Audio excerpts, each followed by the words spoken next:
كيفكن متابعين الغاليين؟ واشتقت لكم كتير، واليوم رجعت لكم بوصفة كتير سهلة وطيبة وسريعة وما بتاخد معنا وقت وطعمتها بتشهي.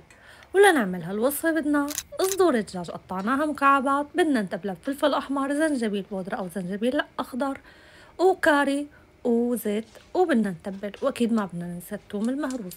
بنحركن كتير منيح، بعدين بمقلاية بنكون حاطين فيها زيت محمينها على الغاز. بدنا نحط الدجاج بقلبها وبنفرد الدجاج بالمقلاية وبدنا نتركه لياخد لون من تحت ويتحمر. بس اخد لون معنا وتحمر بدنا نقلبه لياخد معنا لون من كل الاطراف. بس اخد لون معنا من كل الاطراف بدنا نضيف بصل مقطعينه مكعبات كبيره وفلفله حمراء مقطعينه مكعبات كبيره، وبعدين بدنا نضيف كريمه الطبخ. اذا كريمه الطبخ تبعتنا سميكه شوي بدنا نرخيها بشويه مي، بس بنستنى الكريمه لتغلي بعدين بنرخيها بشويه مي مغليه. بنحط ملح او ماجي، انا حطيت ماجي، وبنحرك وبنترك وصفتنا لتتسبك وتستوي معنا الخضره والدجاج. بصحتين وهنا.